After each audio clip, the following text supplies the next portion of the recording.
परम पावन श्री वृंदावन धाम की भूमि पर परम पूज्य सदगुरुदेव भगवान द्वाराचार्य जगत गुरु निम्बारकाचार्य श्री मुकुंद देवाचार्य पीठाधीश्वर श्री राधेश्याम शरण देवाचार्य जी महाराज के मार्गदर्शन में विश्व प्रसिद्ध भगवान श्री कृष्ण की नगरी श्री धाम वृंदावन परिक्रमा मार्ग मिथिला कुंज आश्रम में निरंतर 24 घंटे अखंड श्री युगल नाम महामंत्र संकीर्तन 30 वर्षों से चल रहा है और अखंड अहर्निश 24 घंटे सदा श्री धाम वृंदावन में मिथिला कुंज में चलता रहेगा। आज विश्व भर में अनेकों मंदिर हैं, किंतु भागवत का कोई मंदिर नहीं है। तब हमारे पूज्य गुरुदेव के भजन संकल्प से ये भाव जागा कि श्री धाम वृंदावन में एक अलौकिक भागवत मंदिर बने, जिसमें वृंदावन आने वाले सभी भक्तगण एक साथ संपूर्ण भागवत श्लोक का दर्शन कर सकें। सदगुरुदेव के इस भाव को साक्षात करने के लिए विश्व में प्रथम बार श्री धाम वृंदावन मिथिला कुंज आश्रम में श्रीमद् भागवत महापुराण के 18,000 श्लोक शिलालेख लिखित भव्य दिव्य श्रीमद् भागवत महापुराण मंदिर बनने जा रहा है। आप सब भी इस दिव्य भागवत मंदिर में अपना तन मन धन से सहयोग कर श्री धाम वृंदावन में अक्षय पुण्य प्राप्त करें। एक श्लोक शिलालेख की सेवा राशि मात्र 5100 रुपए है, जिसमें आपके नाम से एक श्लोक शिलालेख पर लिखा जाएगा। इसी प्रकार से आप 2 श्लोक की दान राशि 11,000 रुपए, 5 श्लोक की दान राशि 25,000 रुपए, 11 श्लोक की दान राशि 51,000 रुपए और 21 श्लोक की राशि है 1,01,000 रुपए देकर अनंत पुण्य के भागी बन सकते हैं। कहा गया है कलयुग केवल नाम आधारा। हम सब भी श्री धाम वृंदावन में अपने नाम से या अपने पूर्वजों के नाम से या घर में समस्त विघ्न बाधाओं को दूर करने के लिए श्री धाम वृंदावन में अखंड संकीर्तन कराने का अलौकिक पुण्य प्राप्त कर सकते हैं। साथ ही आपके द्वारा प्रदान किया गया सेवा राशि से हरि नाम संकीर्तन के साथ साथ संतों का भोजन एवं गौ माता के लिए गौग्रास समर्पित किया जाएगा। आप निम्न राशि प्रदान कर सदस्यता ग्रहण कर सकते हैं। एक दिन का संकीर्तन राशि मात्र 1,500 रुपए, एक माह का संकीर्तन राशि मात्र 15,000 रुपए, 12 माह की संकीर्तन राशि मात्र 21,000 रुपए से आपके नाम से निरंतर अखंड श्री युगल नाम हरि नाम संकीर्तन के साथ साथ साल के 12 माह में 12 दिन 12 संतों का भोजन गौग्रास आदि सेवाएं आपके मरणोपरांत भी चलते रहेंगे। अतः आप एक छोटा सा संकल्प लेकर हमसे जुड़ सकते हैं और श्री धाम वृंदावन मिथिला कुंज आश्रम में आप आजीवन सदस्य रहेंगे। आप वृंदावन में जब भी आएंगे तो आपके रहने की निशुल्क व्यवस्था रहेगी। Account number 15850501309। अकाउंट होल्डर नाम Mithila Kunj trust, RTGS, NEFT, IFSC code ICIC 00011017, branch Vrindavan.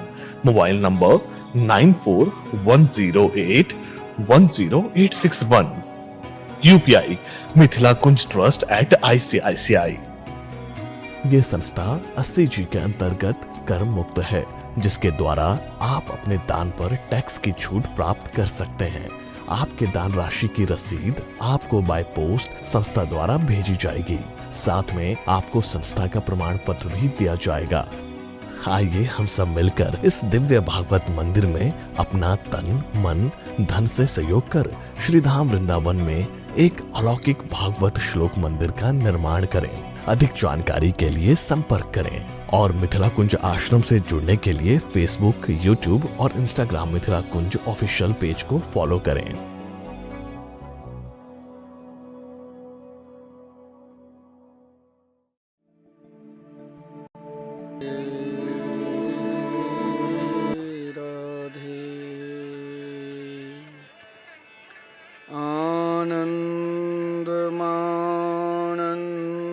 आनन्दमानन्दकरं प्रसन्नं ज्ञानस्वरूपं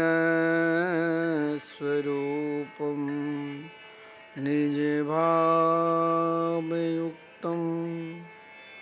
योगीन्द्रमेद्यं भवरोगवैद्यं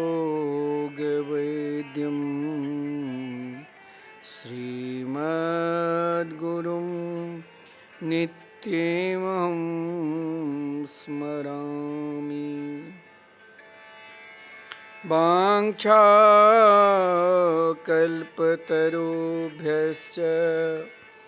कृपा सिन्धुभ्यः एव च पतितानां पावनेभ्यो वैष्णवेभ्यो नमो नमः। राधे कृष्ण कृष्ण कृष्ण राधे राधे, राधे श्याम श्याम श्याम राधे राधे। श्री वृंदावन बिहारी लाल की जय। श्री सदगुरुदेव भगवान की जय। श्रीमद्भागवत महापुराण की जय।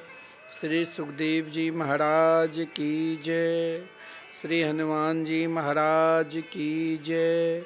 जय जय श्री राधे, जय जय श्री राधे। सभी भागवत धर्म प्रेमी, भागवत अनुरागी भक्तबिंद, हम सब अनंत ब्रह्मांड नायक भगवान श्री कृष्ण के मंगलमयी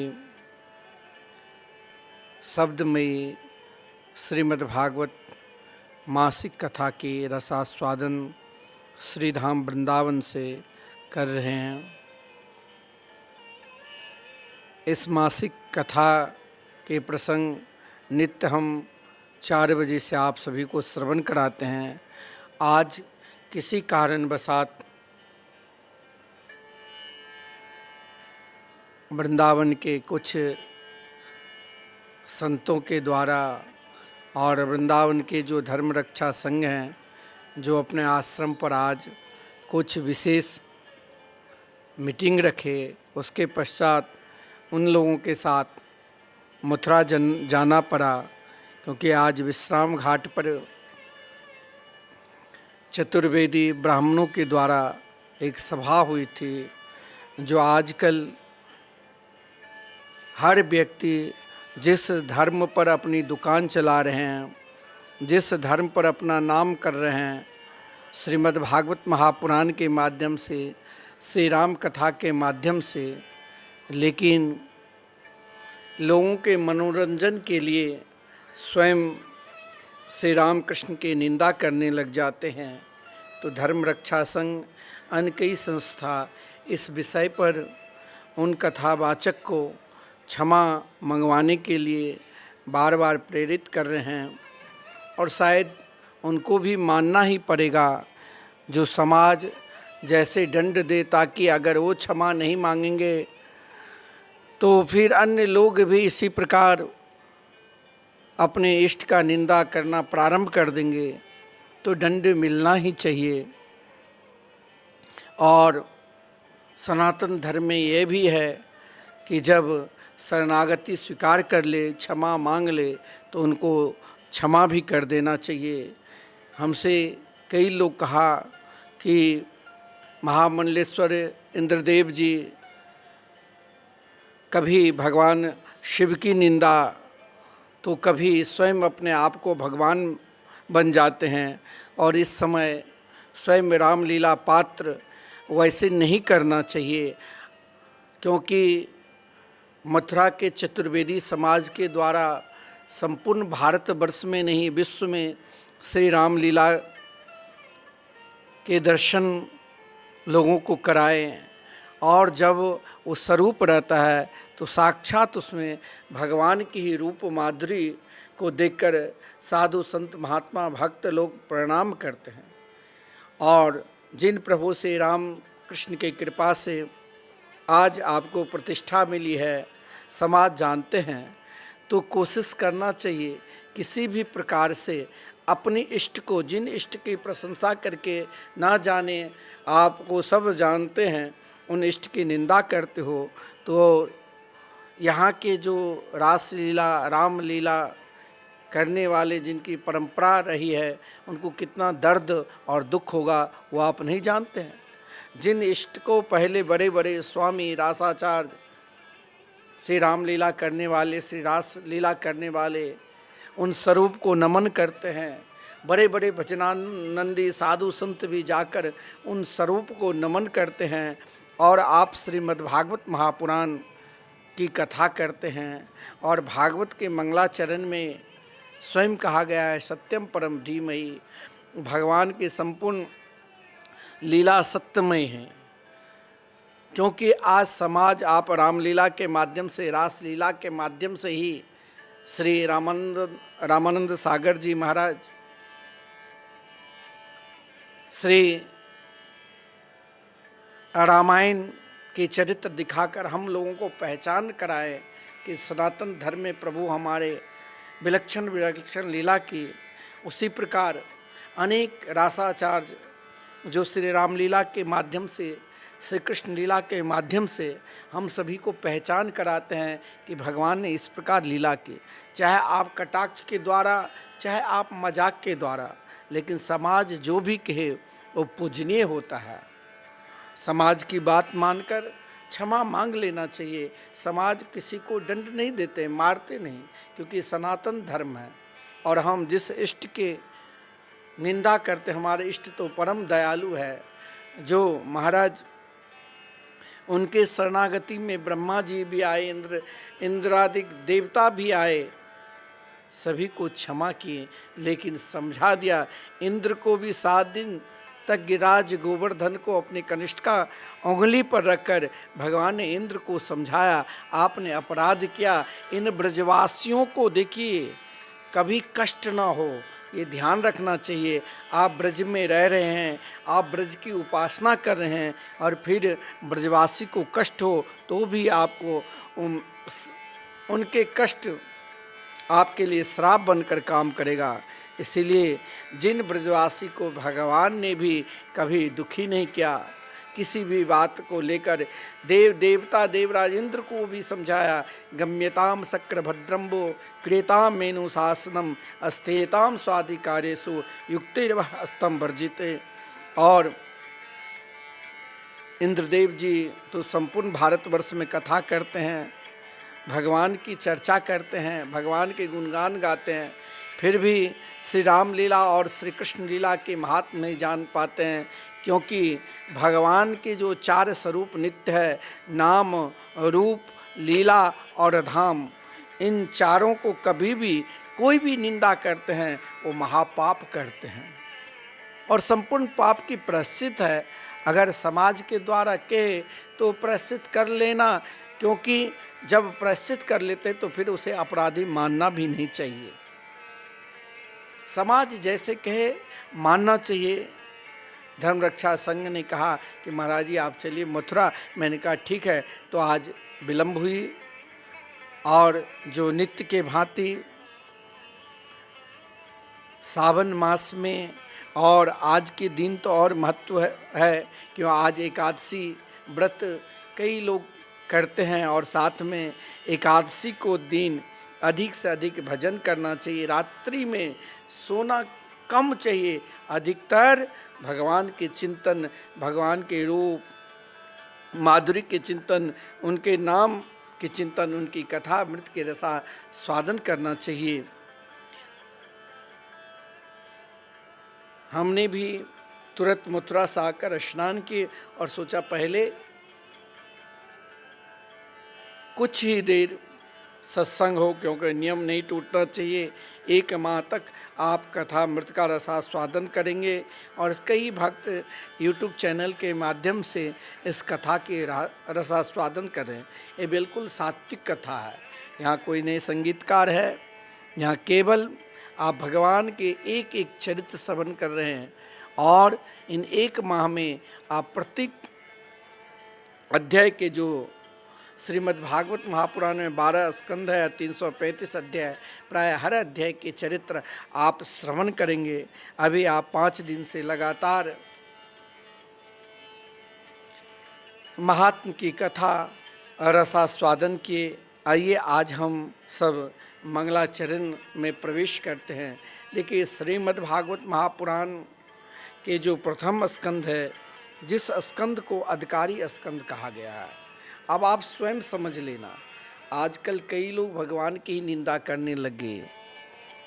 मुस्लिम धर्म को में देखिए निष्ठा, अगर कोई उनके इष्ट के निंदा कर दे तो स्वयं महाराज चाहे उसे दंड देंगे, नहीं तो मरने के लिए स्वयं को तैयार हो जाते हैं या मारने के लिए। लेकिन हमारे प्रभु तो बहुत दयालु है, कृपालु है।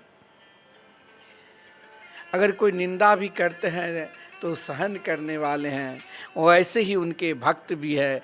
बहुत लोग निंदा भी कर लेते हैं, आकर क्षमा मांग लेते हैं। लोग कहते चलो क्षमा मांग लिया, लेकिन कोशिश करना चाहिए कि स्वप्नावस्था में भी कभी इष्ट की निंदा ना हो। अगर भूल भुलैया में लोगों को मनोरंजन करने के लिए भी निंदा हो जाती है तो उन लोगों से क्षमा मांग लेना चाहिए। जो भगवान के प्रिय भक्त है उसे कष्ट हो रहा है, ताकि आप नहीं क्षमा मांगेंगे तो कल दूसरों भी अपराध करेंगे, तीसरों भी। इसीलिए हमारे शास्त्र में दंड का भी अधिकार दिया है। श्रीमद् भागवत महापुराण में जो प्रथम स्कंद है, जिसमें अधिकारी स्कंद कहा गया, हमें अधिकारी बनना है।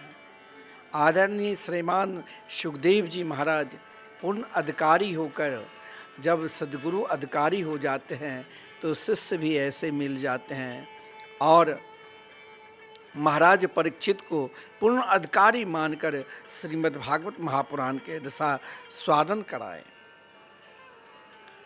श्रीमद् भागवत महापुराण के जो प्रथम स्कंद के प्रथम अध्याय हैं, जिन अध्याय में मंगलाचरण का वर्णन है, आइए हम लोग भी आज मंगलाचरण के विषय में श्रवण करें।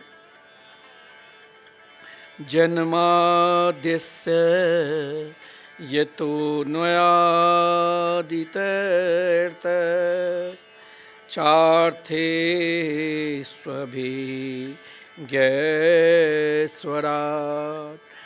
तेने ब्रह्म हृदय आदि कवये मोयन्ति यत् सूरय तेजो वारे मृदां यथा विनिमयो यत्र तृषा गोमिषा धामना स्वेन सदा निरस्तिकूकं सत्यं परं धीमहि।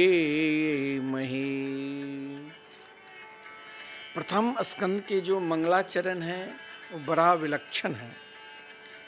ये मंगलाचरण में ही संपूर्ण श्री कृष्ण लीला को दर्शाए गए हैं।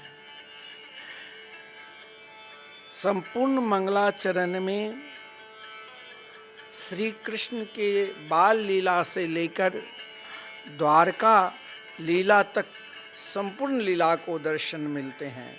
जन्मादिस्य यतः का अर्थ है, यतः यानी इसमें पंचमी विभक्ति है, और यतः एक प्रकार के बड़ा विलक्षण सिद्धांत भी है कि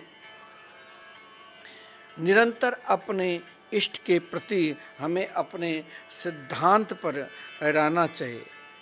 यतः का अर्थ यहाँ भाव से देखा जाए, यतः कौन? ग्रंथ के अधिष्ठात्री देव कौन है? भगवान श्री कृष्ण।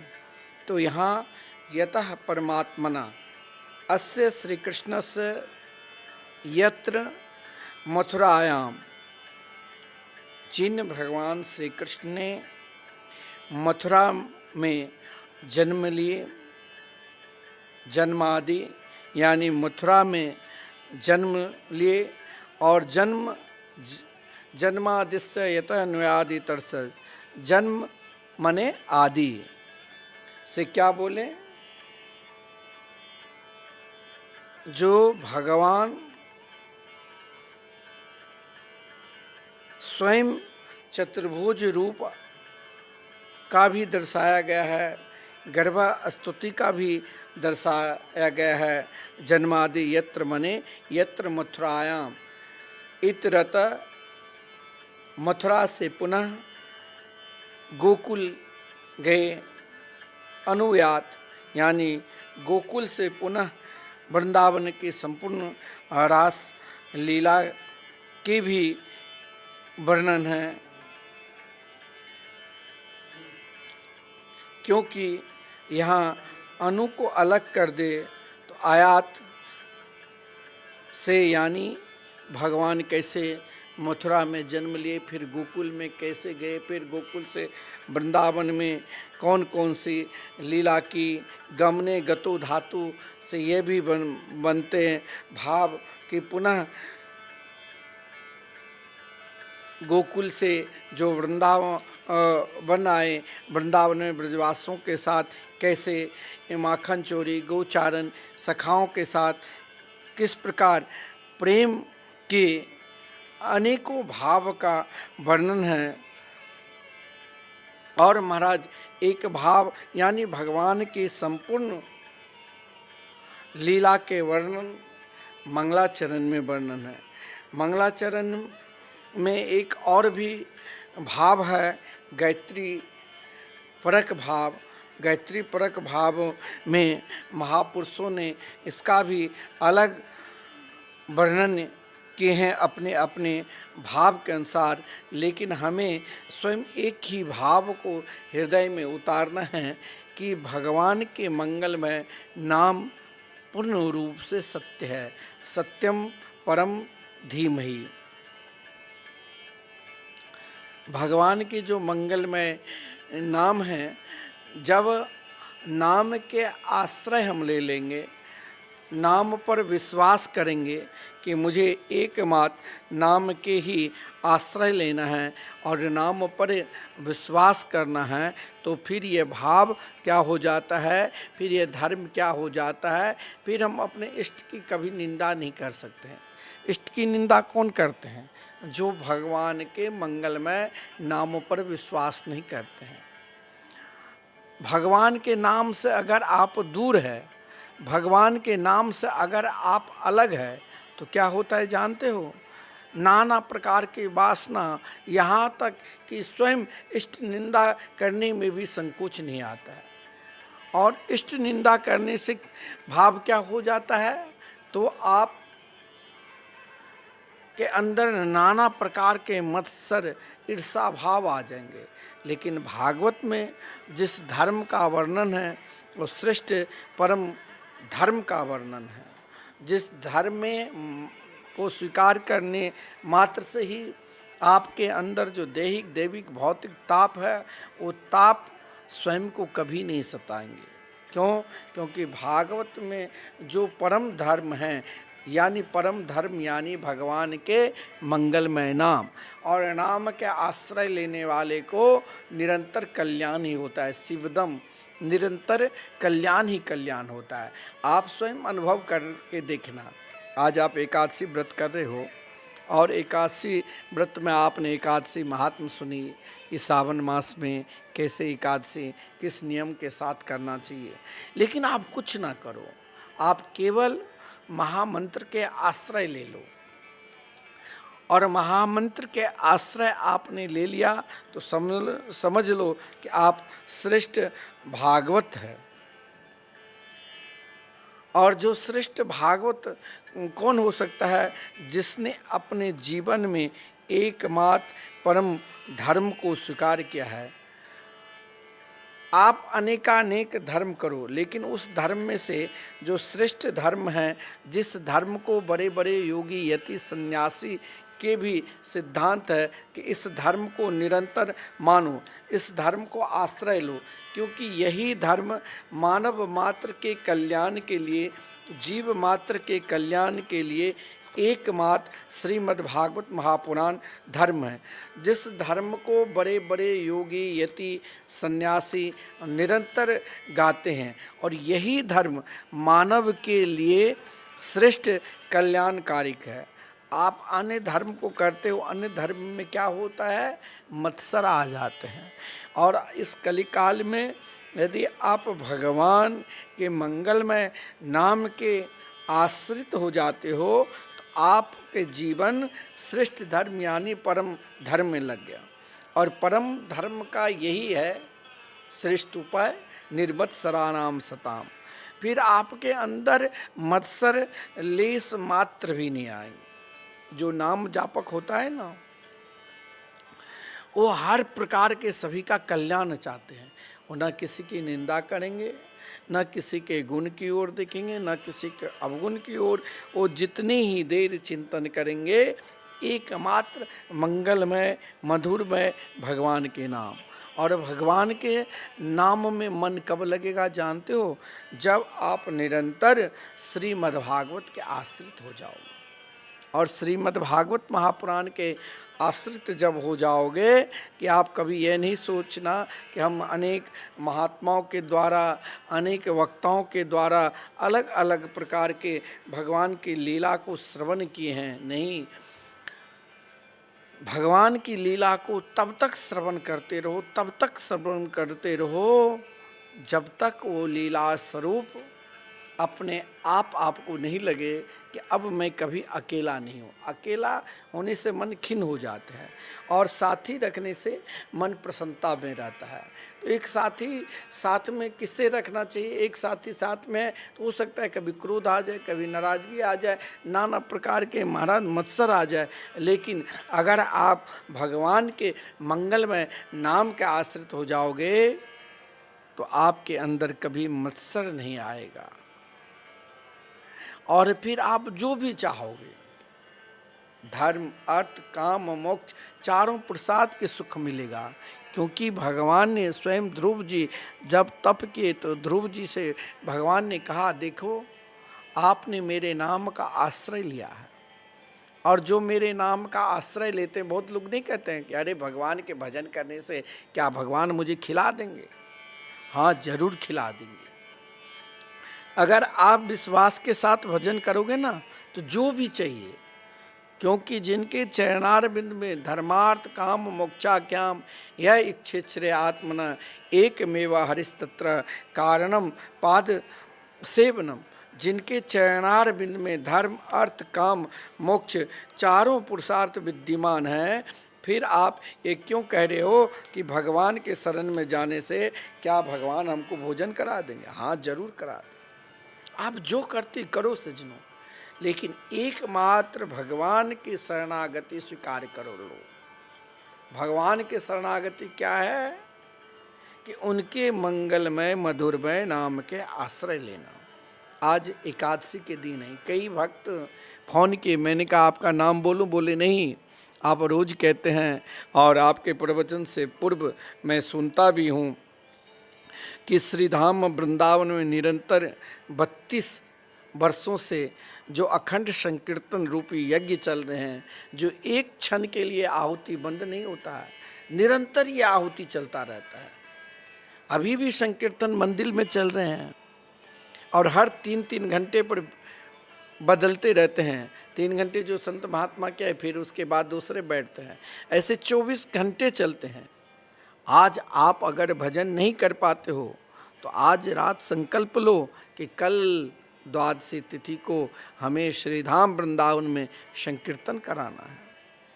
कई भक्त जब सुना कि श्रीधाम वृंदावन में श्रीमद् भागवत महापुराण के मंदिर बन रहे हैं, कई भक्त फोन भी करते कि आज तक मैंने भागवत मंदिर के दर्शन नहीं किया, भगवान के अनेक रूप का दर्शन किया, लेकिन श्रीमद् भागवत महापुराण के मंदिर का दर्शन नहीं किया।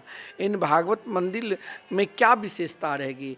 मैंने कहा आप जिस भागवत को सप्ताह कथा के माध्यम से या मासिक कथा के माध्यम से श्रवण करते हो, वही श्रीमद् भागवत महापुराण के मंदिर जिनमें 18,000 भगवान के शब्द रूपी मंदिर का दर्शन करोगे, एक साथ 18,000 श्लोक के। तो बहुत लोग जिज्ञासा करते हैं, अब हम कितने लोगों को नाम बतावे। अभी तक लोगों के सहयोग से 3,500 श्लोक का आ चुका है। एक श्लोक के मात्र 5100 है, और जब 18,000 श्लोक के सहयोग होंगे, उसी दिन जो निर्माणाधीन भागवत मंदिर है, आप दर्शन करोगे श्रीमद् भागवत भगवान को, जो एक साथ 18,000 श्लोक। किसी ने कहा आप कैसे ये इतने विशाल 18,000 श्लोक का मंदिर बनेगा, सहयोग करने वाले आपके पास कहाँ हैं? मैं कहा जिनके मंदिर बन रहे हैं वो स्वयं कहीं न कहीं सारी व्यवस्था कर लेंगे, क्योंकि यही मिथिला कुंज है जहाँ आप कभी पुराने में आए होंगे, केवल बैर के और बगुर के वृक्ष थे। आज देखिए 7 मंजिल विशाल श्री राधा मोहन बिहारी के मंदिर है, और जिस मंदिर में अखंड 24 घंटे 32 वर्षों से संकीर्तन चल रहे हैं। जहाँ कई भक्त आते थे, कहते थे कि ठहरने की व्यवस्था नहीं है आपके यहाँ। पूज्य गुरुदेव ने कहा ऐसी व्यवस्था करो जो पहले सत्संग भवन हो, क्योंकि भगवान की कथा निरंतर चलते रहे। और इस सत्संग भवन की आपको विशेषता बताता हूँ, जो 1,000 व्यक्ति एक साथ बैठे, उतने लोगों की बैठने की जगह है, और ऊपर में लोगों के भक्त आते तो उसके भी ठहरने की बढ़िया व्यवस्था, एसी कमरे हैं, सारी व्यवस्था है। और इस सत्संग भवन में आज आप विश्व के एक श्रेष्ठ वक्ता है श्री अनिरुद्धाचार्य जी, जिसने लगातार 1.5 वर्षों तक कोरोना काल से लेकर जब ठाकुर जी सारी व्यवस्था के यहाँ पर भागवत की कथा की है और संकीर्तन। लेकिन उनकी विशेषता मैं क्या बताऊं, गृहस्थ है फिर भी उनकी आचरण महात्मा की तरह है। उन कोरोना काल में भी कई हॉस्पिटलों में भोजन करवाते थे, यहाँ से गाड़ी पर लाद कर पैकेट बनाकर सभी के पास भेजते थे। रोड पर पड़ी हुई माताओं को आश्रय दिया। आज आप जाओगे उनके आश्रम तो देखोगे कितनी माता है। उनके अंदर मैंने देखा साधुता। मैंने सोचा कि मिथिला कुंज में अगर कोई व्यक्ति इतने बड़े महाराज साधुता भाव आए, तो हमारे यहाँ जो नाम संकीर्तन चल रहे हैं उनके प्रभाव। कोई व्यक्ति कुछ धन कमा लेता है तो अभिमान आ जाता है, लेकिन ये आप जो देख रहे हो, कोई कहते हैं मार्केटिंग, अरे ऐसे मार्केटिंग तो सब करे, जिनके अंदर कभी बड़प्पन का अभिमान नहीं है। कोई भी आते हैं ना, आपको फोटो लेना है ले लो, हर व्यक्ति से मिलते हैं। जो व्यक्ति 4 बजे ब्रह्म मुहूर्त में उठकर जो उनकी साधना है, गौ प्रति निष्ठा, माताओं के प्रति निष्ठा, समाज सब भगवान से जुड़े। और एक विशेषता मैं क्या बताऊं, आप वृंदावन आते हो ना, तो मिथिला कुंज में शुरू दिन से ही वो अन्नदान प्रेमी बहुत था। आज भी अन्न क्षेत्र चलाते हैं, अन्न की खूब दान करते हैं।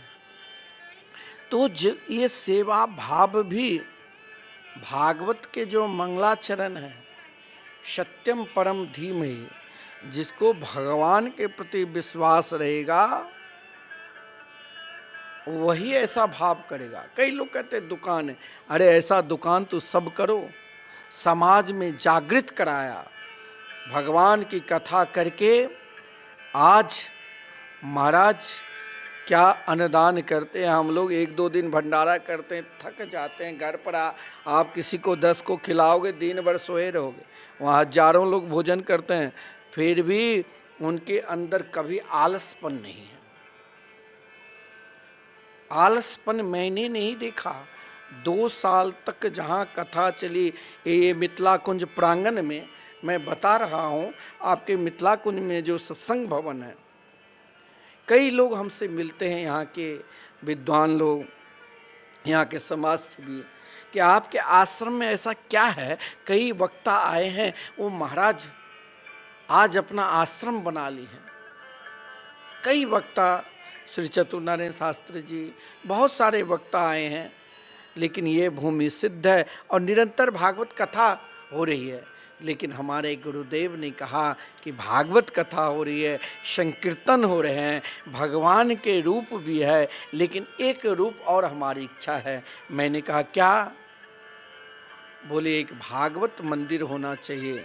मेरे को पहले समझ में नहीं आया कि भागवत मंदिर क्या है। बोले, मैंने कहा भागवत ग्रंथ को रख देता हूँ, बस भागवत मंदिर हो जाएंगे। बोले ऐसा तो हर जगह कई भागवत मंदिर बने हैं, मुझे ऐसा मंदिर दर्शन करना है जहाँ एक साथ 18,000 श्लोक हम दर्शन कर पाए। कोई भी श्री धाम वृंदावन में आवे, भगवान के अनेक रूप है, अनेक बड़े बड़े विशाल मंदिर है, सुंदर मंदिर है, लेकिन आपको कहीं श्रीमद् भागवत महापुराण के मंदिर नहीं मिलेंगे जिसमें आप एक साथ 18,000 श्लोक दर्शन करोगे। और यही श्रीमद् भागवत महापुराण मंदिर आज श्री धाम वृंदावन में बनने जा रहे हैं। सज्जनों, भागवत के अभिप्राय देखिए। प्रथम स्कंद के प्रथम अध्याय में जब ऋषि शौनक जी ने, जिनके साथ 88,000 ऋषि मुनि विराजमान थे, और सूत जी से प्रश्न किए। यह प्रश्न बड़ा विलक्षण है। 6 प्रकार के प्रश्न करते हैं, लेकिन एक एक प्रश्न का संबंध एकमात्र भगवान से है। आप अगर भागवत कार्य कोई भी करते हैं वो भी भजन है। आप संतों की सेवा करते हैं, भंडारा करवाते हैं, वो भी भजन है। आप गौ सेवा करते हैं, वो भी भजन है। आप शास्त्र पुराणों पर विश्वास रखते हैं, वो भी भजन है। आप बड़े बुजुर्गों को आदर करते हैं, माता पिता के आदर करते हैं, वो भी भजन है। और आप निरंतर भगवत चिंतन में रहते हैं, वो भी भजन है। लेकिन ये तभी इस भाव आपके हृदय में जागृत होगी जब कोई महात्मा भजनानंदी की कृपा होगी। और यही कृपा प्राप्त करने के लिए जब शौनक जी ने सूत जी से प्रश्न किया कि भगवान, त्वया खलु पुराणानि सेतिहासानि चान्यग आख्यातान्यप्यधीतानि धर्मशास्त्राणि यान्युत। ये श्लोक तो हम कई बार वक्ता के द्वारा श्रवण करते हैं, लेकिन शौनक जी ने सूत जी से क्या कहा? प्रभु, हे ऋषिवर सूत जी, आप निष्पाप है। निष्पाप किसे कहते हैं? जो निरंतर, जिनके मनसा वाचा कर्मणा भगवान के मंगलमय, मधुरमय, आनंदमय नाम की उपासना करते हैं। जो महाराज वृंदावन के एक श्रेष्ठ संत श्री मथुरा दास जी महाराज कहा करते थे, देखो ये जो माला झोली है ना, इस माला झोली में बहुत शक्ति है। इस माला झोली को तुम साधारण मत मान लेना। अगर तुम्हें भजन में मन नहीं लगता है ना, और अपने गर्दन में माला झोली लटका कर रखते हो ना, इससे क्या होगा जानते हो? आप निष्पापी हो जाओगे। निष्पाप क्या है? जिसने स्वप्न अवस्था में भी कभी पाप नहीं किया है। आप कहोगे कि नहीं महाराज, हम तो पाप करते हैं, हम कैसे निष्पाप हो सकते हैं? हाँ, आप निष्पाप जरूर रहोगे, क्योंकि अगर आपके गर्दन में माला जोड़ी है, देखिए ये माला को देखकर आपको जब माला दिखेंगे ना हाथ में, तो यमराज प्रणाम करके चले जाएंगे।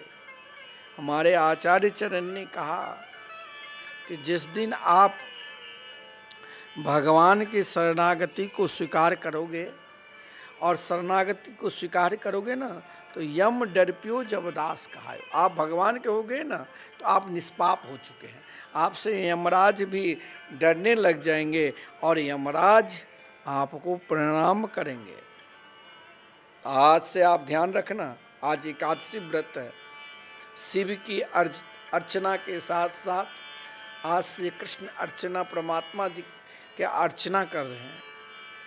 तो हमें भी एक संकल्प लेना चाहिए, हमें निष्पाप बनना है। निष्पाप आप बन जाओगे तो आप कभी भी अपने इष्ट की निंदा नहीं सुनोगे और नहीं करोगे। और जब आप निष्पाप जो व्यक्ति है वही तो संपूर्ण शास्त्र और पुराणों के ज्ञाता है, क्योंकि संपूर्ण शास्त्र और पुराणों का सिद्धांत क्या है? श्रीमद् भागवत महापुराण के अंतिम श्लोक हम सब नहीं गाते हैं कि नाम संकीर्तनम यस्य सर्व पाप प्रणाशनम। यानी इस कलिकाल में एकमात्र महामंत्र ही सर्वश्रेष्ठ है। और महामंत्र के, युगलनाम महामंत्र के, हरिनाम महामंत्र के हम आश्रित हो जाते हैं। अरे श्री सीताराम, श्री राधेश्याम बोलने लग जाते हैं तो क्या होता है? हम निष्पाप हो जाते हैं, हम परम निष्पाप हो जाते हैं। और जब निष्पाप हो गए तो आप संपूर्ण इतिहास, जैसे शौनक जी ने कहा, हे ऋषिवर आप तो निष्पाप है, आप तो भगवान के प्रिय हैं, आपने तो समस्त इतिहास, पुराण, धर्म शास्त्रों को विधिवत अध्ययन किए हैं और अध्ययन के साथ साथ उन शास्त्रों को अनुभव करके आपने व्याख्या भी की है। मैं यह जानना चाहता हूँ, इस संसार के व्यक्ति निष्पाप होना चाहते हैं। निष्पाप होने के लिए यानी मानव मात्र के लिए ऐसा कौन सा धर्म है, ऐसा कौन सा उपासना है, ऐसा कौन सा सिद्धांत है जिनका संबंध एकमात्र भगवान से हो जाए। और भगवान से संबंध होने के बाद फिर आप परम निष्पाप रहोगे। कई प्रकार के प्रश्न करते हैं कि मानव की सिद्धांत क्या है, किस सिद्धांत पर, किस धर्म पर हमें चलना चाहिए, जिस धर्म पर चलकर हमें सीधे भगवान से संबंध हो जाए। आप भगवान के नाम लेते हैं, लेकिन भगवान के रूप को पहचानने के लिए हमें लीला में प्रवेश करना पड़ता है।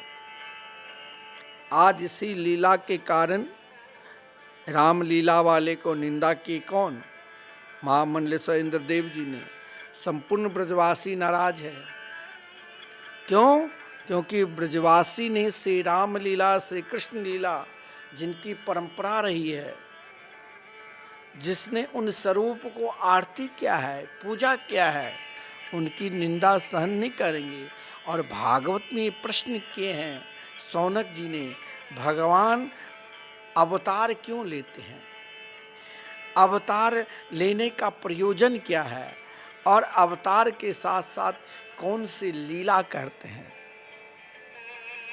लीला के विषय में प्रश्न क्या है।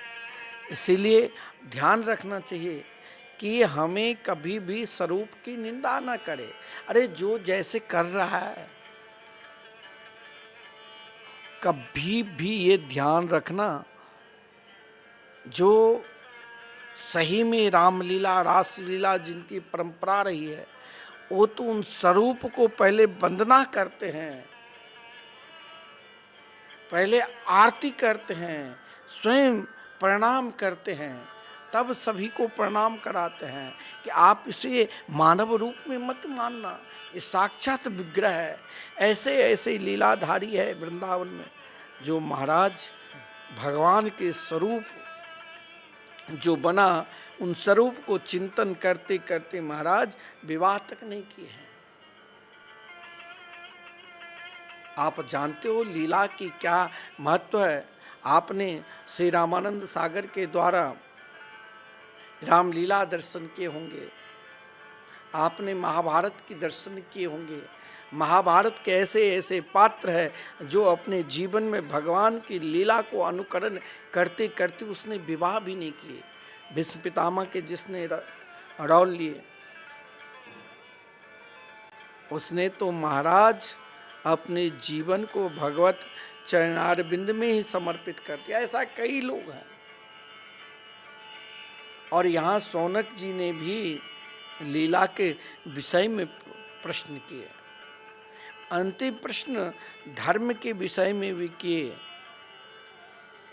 कि भगवान इस कलिकाल में कहाँ रहते हैं, किस धर्म में रहते हैं, कहाँ समा चुके हैं। भगवान जब अपने दिव्य धाम को चले गए तो क्या भगवान किस धर्म में हैं, जिस धर्म को हम निरंतर उपासना करते हैं, आराधना करते हैं।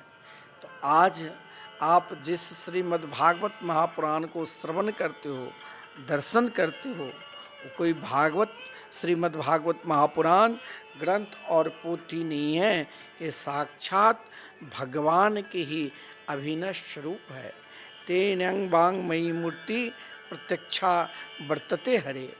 और हमको भी यही भाव से श्रीमद् भागवत महापुराण की उपासना और आराधना करना चाहिए। देखिए,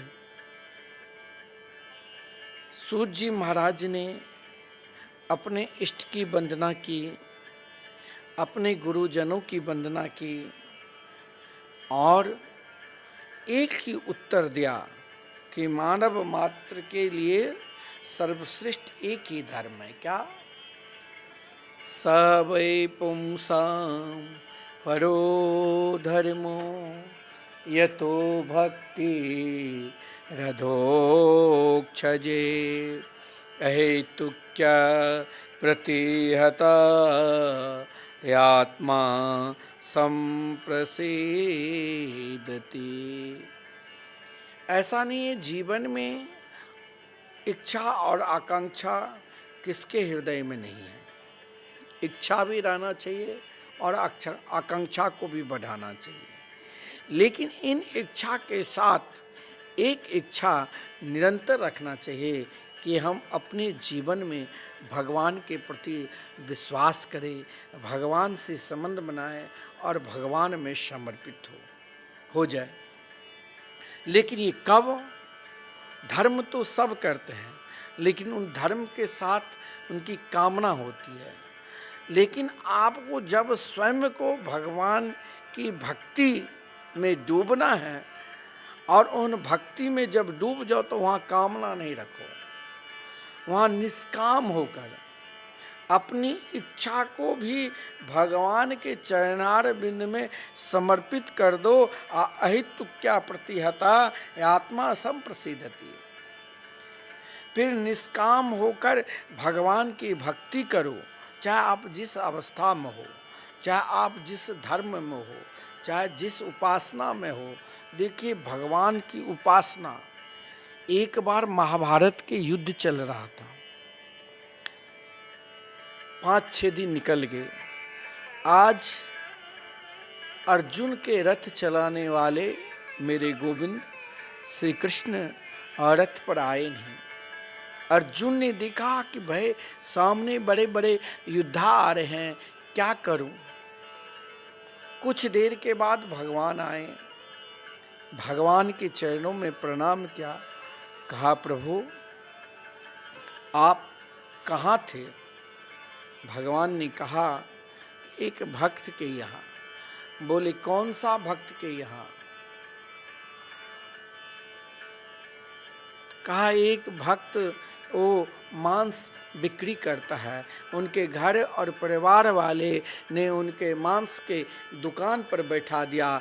तो अर्जुन ने पूछा जो उन मांसाहारी भक्त के पास, बोले क्या बताऊं, वो बहुत भोले भाले हैं, उनकी इच्छा नहीं था, फिर भी घर और परिवार के लोगों को बैठाने के लिए, बात मानने के लिए, क्योंकि वो भगवान के भक्त थे, वो निष्काम होकर भगवान के भजन करते थे। और भगवान के भजन में महाराज उसका भाव भी नहीं रहता था। कभी महाराज कोई 1 किलो मांगता था तो श्री कृष्ण नाम में ऐसे डूब जाते थे जो उसे 5 किलो दे देता था, किसी को 2 किलो दे देता था, 6 किलो दे देता था। फिर जब घर पर जाता तो पिटाई लगती, डांट सुनना पड़ता। भगवान ने सोचा मैं अपने भक्त को कब तक देखूं, तो भगवान ने क्या क्या जानते हो, जिस किलो से, मतलब लोहा के जो बना था बट, वो महाराज 1 किलो कहे तो 1 केजी ही भगवान बन जाते थे, 2 केजी कहे तो 2 केजी ही। वो भक्त मांस बेच रहे हैं, लेकिन भगवान उनके जिस तराजू से तोलते थे उनकी बट के काम करता था। वो जो किलो होता, पत्थर के छोटे छोटे टुकड़े, जो 1 किलो का था तो भगवान 1 किलो नहीं 2 किलो, ताकि मेरे भक्त को कोई अवहेलना ना करे। वो भक्त नहीं जानते थे, वो निष्काम होकर अहितु क्या प्रतिहता आत्मा संप्रसिद्धति। भगवान ने कहा अर्जुन आज हमने अपने भक्त के साथ समय बिताए, क्या करूं, इसीलिए विलंब हो गया। जब आप निष्काम होकर भगवान के चरणार बिंद के आश्रित हो जाओगे, जहाँ एक पल के लिए, एक क्षण के लिए कोई कामना नहीं, केवल हम भगवान के हैं और भगवान हमारे हैं, इस भाव से जब भगवान की उपासना करोगे तो आप जिस भाव से उन्हें मानोगे, जिस भाव में आपकी श्रद्धा है, उसी भाव में आपको दर्शन देंगे। तो आइए कल से हम ठीक 4 बजे से इस कथा मृत का रसास्वादन करेंगे। अब 2 बार हम सब नाम लेते हैं। बोले श्री वृंदावन बिहारी लाल की जय।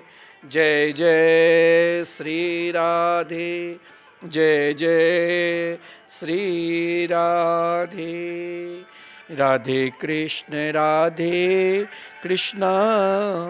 कृष्ण कृष्ण राधे राधे। राधे श्याम श्याम श्याम राधे राधे। जय जय श्री राधे, जय जय श्री राधे। श्री राधे।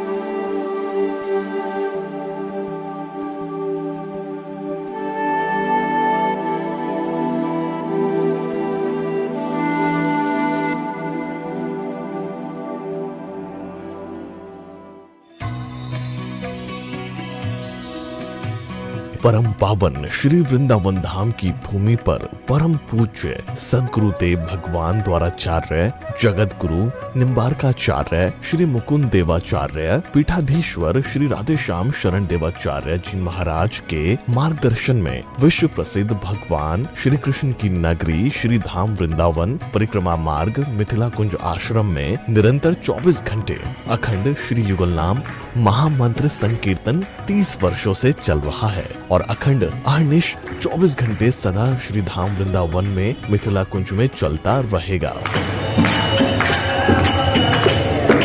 आज विश्व भर में अनेकों मंदिर हैं, किंतु भागवत का कोई मंदिर नहीं है। तब हमारे पूज्य गुरुदेव के भजन संकल्प से ये भाव जागा कि श्री धाम वृंदावन में एक अलौकिक भागवत मंदिर बने, जिसमें वृंदावन आने वाले सभी भक्तगण एक साथ संपूर्ण भागवत श्लोक का दर्शन कर सकें। सदगुरुदेव के इस भाव को साक्षात करने के लिए विश्व में प्रथम बार श्री धाम वृंदावन मिथिला कुंज आश्रम में श्रीमद् भागवत महापुराण के 18,000 श्लोक शिलालेख लिखित भव्य दिव्य श्रीमद् भागवत महापुराण मंदिर बनने जा रहा है। आप सब भी इस दिव्य भागवत मंदिर में अपना तन मन धन से सहयोग कर श्री धाम वृंदावन में अक्षय पुण्य प्राप्त करें। एक श्लोक शिलालेख की सेवा राशि मात्र 5100 रुपए है, जिसमें आपके नाम से एक श्लोक शिलालेख पर लिखा जाएगा। इसी प्रकार से आप 2 श्लोक की दान राशि 11,000 रुपए, 5 श्लोक की दान राशि 25,000 रुपए, 11 श्लोक की दान राशि 51,000 रुपए और 21 श्लोक की राशि है 1,01,000 रुपए देकर अनंत पुण्य के भागी बन सकते हैं। कहा गया है कलयुग केवल नाम आधारा। हम सब भी श्री धाम वृंदावन में अपने नाम से या अपने पूर्वजों के नाम से या घर में समस्त विघ्न बाधाओं को दूर करने के लिए श्री धाम वृंदावन में अखंड संकीर्तन कराने का अलौकिक पुण्य प्राप्त कर सकते हैं। साथ ही आपके द्वारा प्रदान किया गया सेवा राशि से हरि नाम संकीर्तन के साथ साथ संतों का भोजन एवं गौ माता के लिए गौग्रास समर्पित किया जाएगा। आप निम्न राशि प्रदान कर सदस्यता ग्रहण कर सकते हैं। एक दिन का संकीर्तन राशि मात्र 1500 रुपए, एक माह का संकीर्तन राशि मात्र 15,000 रुपए, 12 माह की संकीर्तन राशि मात्र 21,000 रुपए से आपके नाम से निरंतर अखंड श्री युगल नाम हरि नाम संकीर्तन के साथ साथ साल के 12 माह में 12 दिन 12 संतों का भोजन गौग्रास आदि सेवाएं आपके मरणोपरांत भी चलते रहेंगे। अतः आप एक छोटा सा संकल्प लेकर हमसे जुड़ सकते हैं और श्री धाम वृंदावन मिथिला कुंज आश्रम में आप आजीवन सदस्य रहेंगे। आप वृंदावन में जब भी आएंगे तो आपके रहने की निशुल्क व्यवस्था रहेगी।